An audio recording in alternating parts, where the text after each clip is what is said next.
దేవుని యొక్క పరిశుద్ధమైన నామమునకు మహిమ కలుగునగాక. ప్రభునందు ప్రియులైన మీ అందరికీ మన రక్షకుడును ప్రభు అయినటువంటి యేసు క్రీస్తు వారి నామములో వందనాలు తెలియపరుస్తూ ఉన్నాను. ఎలోహిం వాయిస్ ఆధ్యాత్మిక మేలుకొలుపు అనేటువంటి 18వ రోజు యొక్క కార్యక్రమానికి మిమ్మల్ని అందరినీ కూడా ప్రేమపూర్వకంగా ఆహ్వానిస్తూ ఉన్నాను. ప్రభు కృపలో, ఆయన దయలో మీరందరూ కూడా ఆధ్యాత్మికమైనటువంటి జీవితంలో జీవిస్తూ ఉన్నారని నమ్ముతూ విశ్వసిస్తూ మీ కొరకు ప్రత్యేకంగా ప్రార్థన చేస్తూ ఉన్నాం. రండి, ఈరోజు దేవుని యొక్క వాక్యాన్ని మనం ధ్యానము చేసుకుందాం. ధ్యానాంశముగా ఒక మాటను మనం జ్ఞాపకం చేసుకుందాం. ప్రభువు దృష్టికి మిమ్మును మీరు తగ్గించుకొనిడి, అప్పుడు ఆయన మిమ్ములను హెచ్చించును. ప్రభువు దృష్టికి మిమ్మును మీరు తగ్గించుకొనిడి, అప్పుడు ఆయన మిమ్ములను హెచ్చించును. ప్రియమైనటువంటి దేవుని బిడ్డలారా, ఈ మాటలో దేవుని యొక్క దృష్టి మన మీద ఉండాలి అనంటే మనలను మనము తగ్గించుకోవాలి. ఆయన కనుదృష్టి మన మీద ఉండాలి అంటే మనలను మనము తగ్గించుకుని దేవునిని హెచ్చించాలి. విశ్వాస సంబంధమైనటువంటి జీవితంలో మనం హెచ్చించబడాలి అని అంటే ప్రియమైనటువంటి దేవుని బిడ్డలారా, యేసు క్రీస్తు వారు చూపినటువంటి మార్గములను అనుసరించాలి. అయితే దేవుడు సెలవిస్తున్నాడు, తన్ను తాను హెచ్చించుకొనువాడు తగ్గించబడతాడు, తన్ను తాను తగ్గించుకొనువాడు హెచ్చించబడతాడు. చాలామంది అనుకుంటారు, నాకే అన్నీ తెలుసు, నేనే జ్ఞానవంతుడను అనుకుంటారు. అయితే ప్రభు అంటున్నాడు, అటువంటి వారిని చూసి లోకములో జ్ఞానవంతులను సిగ్గుపరచడానికి నేను వెర్రి వారిని ఎన్నుకున్నాను అనే విషయాన్ని ప్రభు మన జ్ఞాపకం చేస్తూ ఉన్నాడు. ఈరోజు ప్రభు దృష్టికి మనం తగ్గించుకుంటే అంటే మనకున్నటువంటి డబ్బును బట్టి కానీ, హోదాను బట్టి కానీ, స్థితిని బట్టి కానీ మనం అతిశయించకుండా ఇదంతా ప్రభువే నాకు ఇచ్చాడు అనేటువంటి విశ్వాసంతో మనం ముందుకు కదిలినప్పుడు ప్రభు దృష్టి మన మీద ఉంటుంది. ఒక ధనవంతుడు ఏం చేశాడనంటే చాలా ఆస్తిని సంపాదించాడు. ఆ ఆస్తి తనకున్నటువంటి కొట్లలో నింపాడు. అయితే అవి చాలక ఇంకా పెద్ద పెద్ద షాపులు కట్టించి, కొట్లు కట్టించి దాని నిండా నింపేసి ఆ ధాన్యం అంతా నింపేసిన తర్వాత, సమృద్ధి కలిగిన తర్వాత ఆయన అంటున్నాడు, నా ప్రాణమా తినుము, తాగుము, సుఖించుము, నేను చాలా సంవత్సరాలకు నీకు సరిపడా ఆహారాన్ని నేను సమకూర్చాను అని చెప్తా ఉన్నాడు. వెంటనే ప్రభు ఆ యొక్క ధనవంతుడితో ఈ విధంగా చెప్తున్నాడు, వెర్రివాడా, ఈరోజు నీ ప్రాణమును ఒకవేళ ఈరోజు నీ ప్రాణం పోతే ఇదంతా ఎవరు తగ్గుతుంది అని దేవుడు అతన్ని వెర్రివాడిగా చెప్పినట్లుగా మనం చూస్తూ ఉన్నాం. నిజమే కదా, ఈరోజు మనలను మనము తగ్గించుకోవాల్సిన అవసరం ఎంతైనా ఉంది. దేవునికి రావాల్సిన మహిమను మనుషులు దొంగిలిస్తూ ఉన్నారు. అది పాపమే కదా, అది శాపమే కదా. అందుకే ప్రభు చెప్తున్నాడు, మిమ్ములు మీరు తగ్గించుకోనండి. అది ఎలాగనంటే ప్రభువు దృష్టికి ఆయన చూస్తే మనలో తగ్గింపు కనబడాలి. ఆయన మనల్ని చూస్తే మనలో దీనత్వము కనబడాలి. ఆనాడు రాజు ఎస్తేరును చూచినప్పుడు ఆమె ముఖములో, ప్రియమైన దేవుని బిడ్డలారా, ఆ వచ్చస్సును చూసి ఎస్తేరు ఎడల రాజుకు దయ కలిగిందంట. చూసారా ప్రియమైనటువంటి దేవుని బిడ్డలారా, ఈరోజు దేవుడు మనలను హెచ్చించే దేవుడిగా కనబడతా ఉన్నాడు. దేవుడు మనల్ని హెచ్చించాలి అని అంటే 3 విషయాలు మన జీవితంలో జరగాలి. ఆ విషయాలను దేవుని వాక్య మూలముగా మనం జ్ఞాపకం చేసుకుందాం. ఈరోజు నిన్ను నన్ను దేవుడు హెచ్చించాలనంటే మొదటిగా మనము దేవునిలో తగ్గింపు జీవితము కలిగి ఉండాలి. మొదటిగా మనము దేవునిలో తగ్గింపు జీవితమును కలిగి ఉండాలి. 2వ దినవృత్తాంతాల గ్రంథం 36వ అధ్యాయం 12వ వచనములో సిద్కియా అనేటువంటి రాజును మనం చూస్తూ ఉన్నాం. అతడు దేవుని దృష్టికి చెడుతనము నడిచిన వాడిగా మనం చూస్తూ ఉన్నాం. ఎన్నిసార్లు అతనను వారించిన, హెచ్చరించిన ఆయన తగ్గింపు జీవితము లేక దేవునికి అయిష్టమైన కార్యాలు చేసినట్లుగా మనము చూస్తూ ఉన్నాం. దేవాతి దేవుడు తన ప్రవక్తను పంపినా సరే ఆ మాటలను కూడా పెడచెవిన పెట్టివాడిగా మనం చూస్తూ ఉన్నాం. చూసారా, తగ్గింపు లేనటువంటి జీవితం.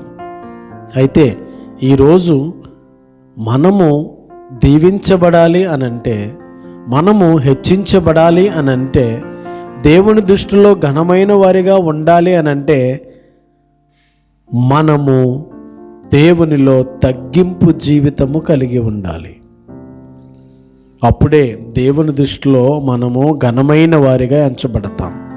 రెండవదిగా మనము విజ్ఞాపనలో తగ్గింపు జీవితము కలిగి ఉండాలి. ఈరోజు దేవుని సన్నిధిలో కూర్చుని మనం ఏం విజ్ఞాపన చేస్తూ ఉన్నాం? ప్రభువా, నేను గొప్ప బంగ్లా కలవాడను, ప్రభువా నాకు చాలా ఆస్తి ఉంది, ప్రభువా నాకు చాలా బంగారం ఉంది అని మన గొప్పలు మనం చెప్పుకోవడం కాదు. ఆయన సన్నిధిలో విజ్ఞాపనలో సైతము తగ్గింపు జీవితము మనకు కావాలి.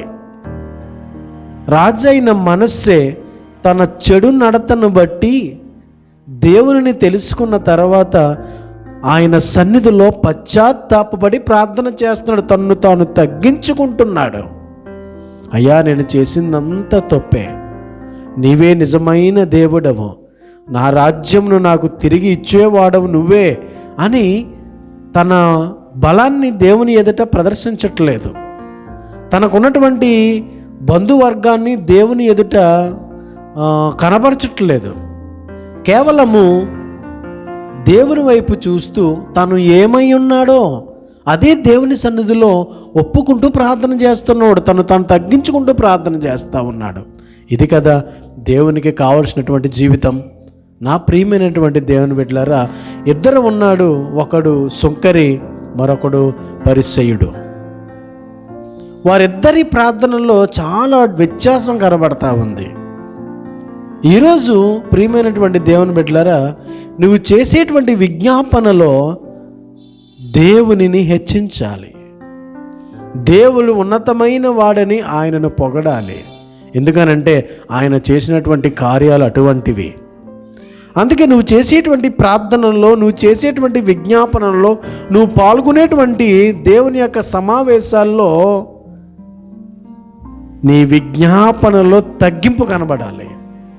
ఈరోజు చాలామందిలో ఈ తగ్గింపే లేదు.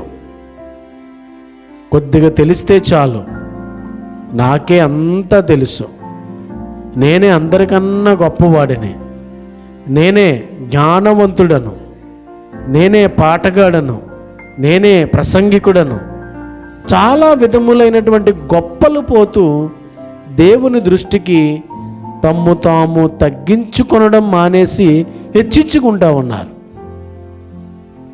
ప్రియమైన దేవుని బిడ్డలారా, అటువంటి హెచ్చింపు దేవునికి ఇష్టం ఉండదు. ఒకవేళ నిన్ను నువ్వు హెచ్చించుకుంటే ఒకానొక రోజు నువ్వు తగ్గించబడతావు అనే విషయాన్ని నువ్వు చాలా క్లియర్గా గమనించాలి. ప్రియమైనటువంటి దేవుని బిడ్డలారా, ఈరోజు దేవుడు మనల్ని హెచ్చించాలి అని అంటే రెండవదిగా మనము చేసేటువంటి విజ్ఞాపనలో, అంటే మనము చేసేటువంటి ప్రార్థనలలో మనలను మనము తగ్గించుకుని ఉండాలి. రాజైన మనస్సే చేసినట్లుగా మనము తగ్గించుకుని జీవించాలి. మూడవదిగా మనము దేవుని సన్నిధిలో తగ్గింపు జీవితము కలిగి ఉండాలి. దేవుని యొక్క మందిరములో మనం ఉన్నప్పుడు మన ప్రవర్తన యావత్తును మనము చాలా జాగ్రత్తగా చూసుకోవాలి.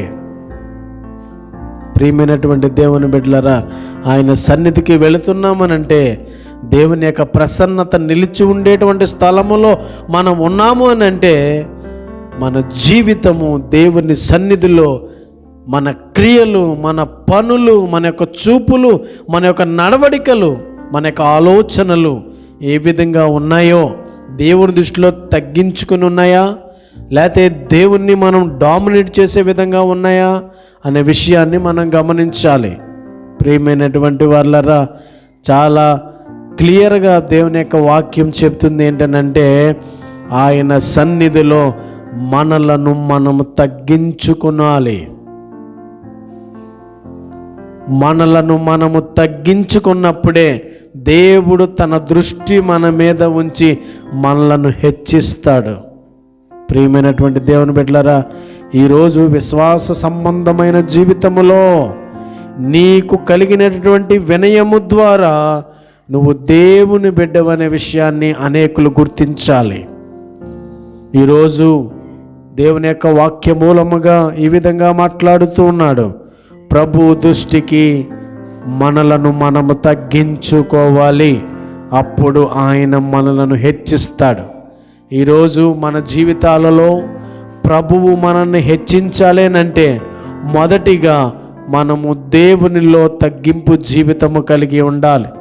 2, మన విజ్ఞాపనలలో దేవుని సన్నిధిలో తగ్గింపు కలిగి ఉండాలి.